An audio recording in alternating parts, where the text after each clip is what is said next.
Graphing linear inequalities. A linear inequality is an equation that instead of having an equal sign, it contains these symbols: less than or equal to, greater than or equal to. And because inequalities have an infinite amount of solutions, for example, if I say x is greater than 5, that's not just a single number that's greater than 5. 6 is greater than 5, 5.2 is greater than 5, a million is greater than 5. There's an infinite amount of solutions for inequalities.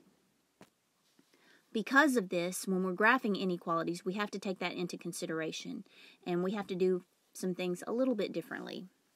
But before we talk about graphing the linear inequalities, let's talk about the solutions to inequalities. This is to determine whether the ordered pair is a solution for the inequality. Well, remember, in ordered pairs, the first number is our x, and the second number is our y. And if we're going to determine if the ordered pair is a solution, all we have to do is plug those numbers into the inequality and see if it makes a true statement. All right, so I'm going to plug in 2 for x and -1 for y. And if I simplify that, that's 2 plus 1. 2 minus a -1 would be the same as 2 plus 1. And that says 2 plus 1, which is 3, is greater than 3. Well, that's not a true statement. 3 is not greater than 3. So this is not a solution to the inequality. Okay, so let's look at the next example. Again, we have an ordered pair with an x and a y. And I'm going to replace x and y in the inequality with the x and y that were given. So 2 times, instead of x, I'm plugging in 5, plus 0 is my y. Alright, so if I simplify that, 2 times 5, that's 10, plus 0. Well, 10 plus 0 is 10, and 10 is greater than or equal to 10. So this is a solution to the system, or to the, to the inequality. So that's what we do to determine whether or not an ordered pair is a solution to the inequality. Just plug it in and see if it's true. If it's true, it is a solution, and if it's not, then it's not a solution. So now let's look at graphing some linear inequalities. The first few steps of graphing an inequality is the same as graphing a line. This has just an x in it, so if you'll remember, if we have an equation that has just an x or just a y, we're going to have either a horizontal or a vertical line. And if you'll remember, the way that we remember that is hoi vux. In this case, we have an x, so if I have just an x in my equation, I know that it's going to be a vertical line. So I'm going to draw a vertical line through x at 3. So I'm going to go ahead and put my dot on my x-axis at 3, and I know that I'm going to be drawing a vertical line through that dot. Well, another thing, or one of the things that's different about inequalities and equations, when we draw our lines for inequalities, sometimes our lines are solid and sometimes they're dashed. So if I have less than or greater than without the equal to underneath it, I'm going to use a dashed line for my inequality. If it's less than or equal to, greater than or equal to, then I'm going to have a solid line for my inequality. So the way that I remember which one is which is if I see that solid line underneath my inequality, then I know that my line is a solid line. Since this is x is less than 3, it's not less than or equal to, then I'm going to use a dashed line. Okay, so I'm going to draw a dashed vertical line going through x at 3. The other thing that's different about graphing an inequality and graphing an equation is that we have to shade one side of the line. Because like I said, an inequality has an infinite amount of solutions. So our solution is not just a line, it's one whole side of the line. So when we're graphing a linear inequality, we have to shade the true side of the line. What I mean by that is any point on one side of this line is going to make a true statement. And then anything on the other side of the line is going to make a false statement. So what we can do to see which side of the line is true is pick a test point. You can choose any test point that you want, but 0 is always a good point to pick. So if I were to pick 0, which is the origin, right there in the middle, and I plug that into my inequality to see if it's a solution, I get 0 is less than 3. Well, that's true. So that means everything that's on that side of the line is going to be true. So we would want to shade everything on that side of the line.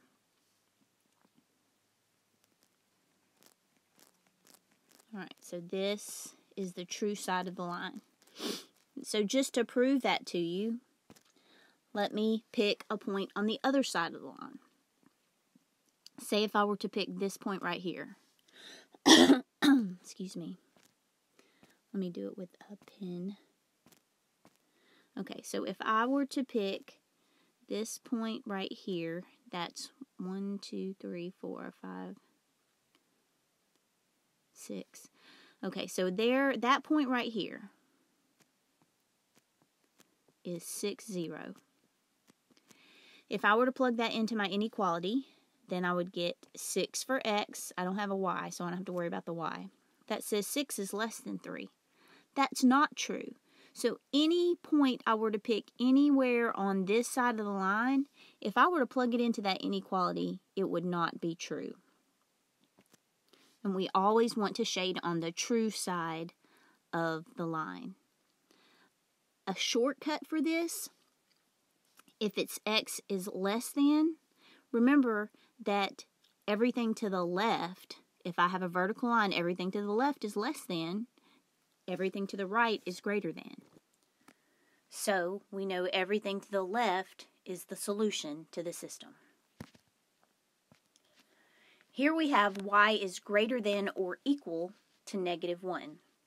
All right, if we think about Hoy Bucks, Hoy, it's going to be a horizontal line crossing through y at -1. So on my y-axis, I'm going to go down to -1 and put a dot. And then I'm going to draw a horizontal line. Well, I need to know if my line should be solid or dashed. And since I see this line under my inequality, I know that it's a solid line. So I'm going to draw this solid line, solid horizontal line through y at -1. And then I could pick a test point and shade on the true side, or I could use the shortcut. This says y is greater than -1. So if I look at my y-axis, I know that the numbers going up are greater. The numbers that are going down are less. So since this says y is greater than -1, we're going to shade above the line. So this is the side that we shade.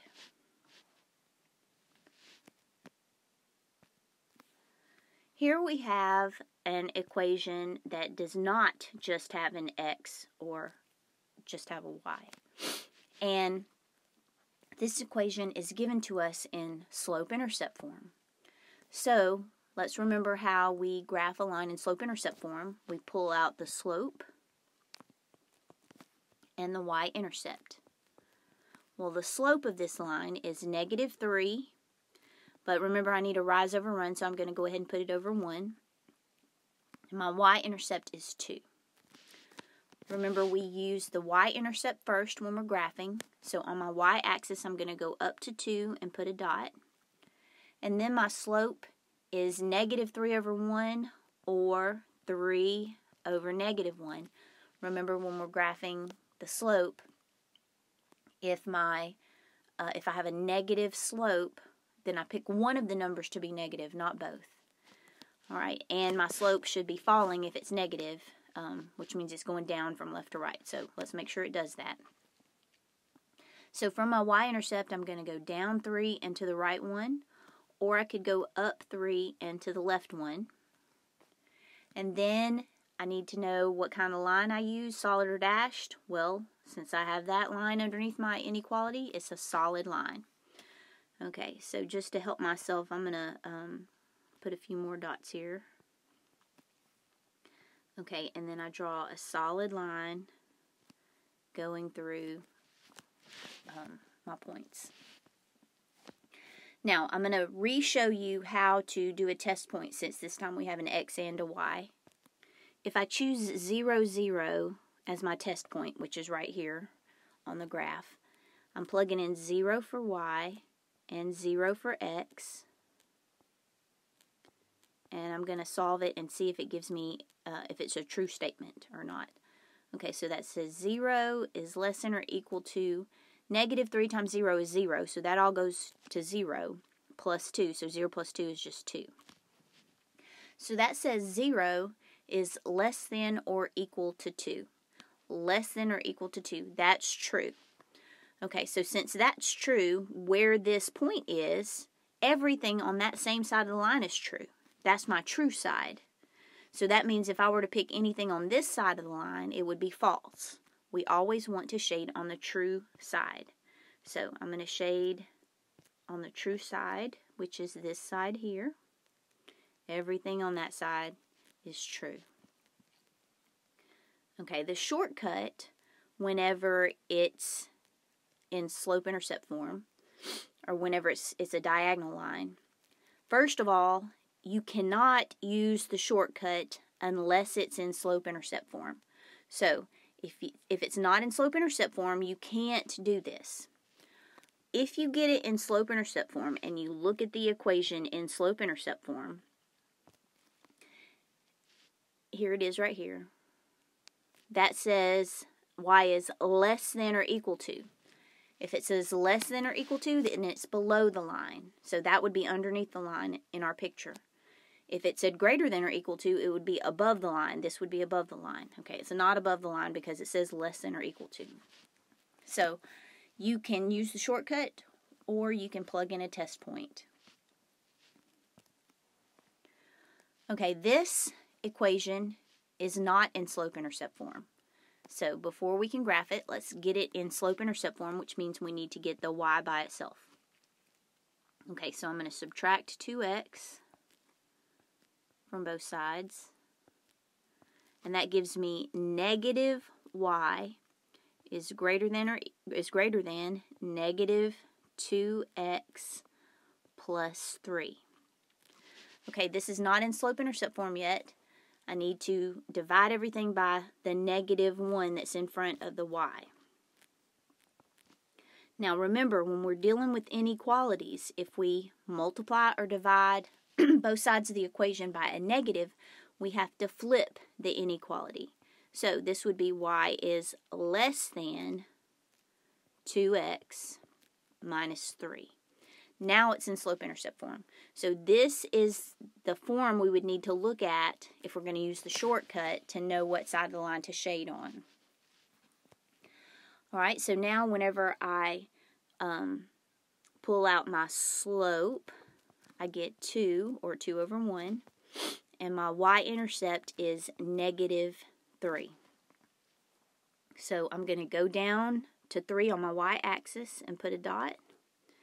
And then my slope is 2 over 1, so I'm going to rise 2, run 1.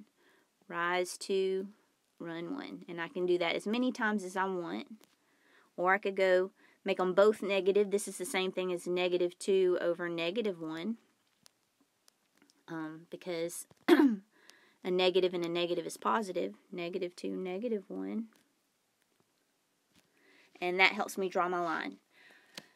Now when I look at my inequality, it just says less than, not less than or equal to, so it's a dashed line.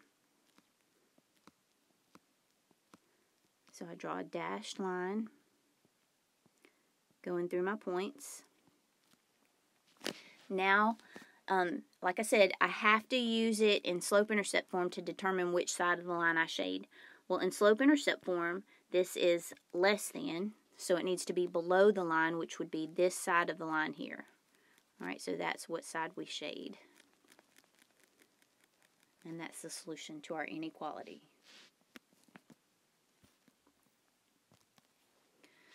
Okay, here again we have an equation that's already in slope-intercept form. So let me pull out my slope, which is 1/3, and my y-intercept, which is -3. Okay, so I'm going to go down to -3 and put a dot. And my slope is 1/3, so I'm going to rise 1 and run 3. Rise 1 and run 3. Okay, so I look at my inequality, and since I have a line under it, that means I need a solid line in my graph. This is in slope-intercept form, so I can look at this equation to tell what side I shade on. Y is greater than, so greater than means I shade above the line, or everything that's greater than that. So I would shade above the line, and that would be my solution.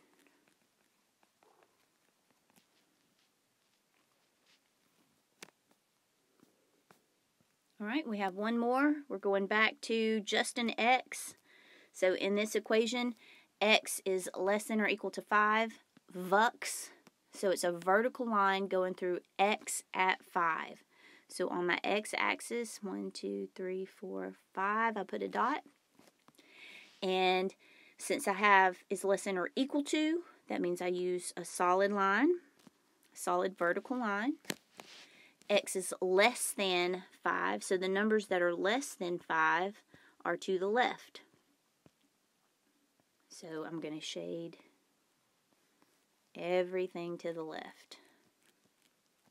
And that's it.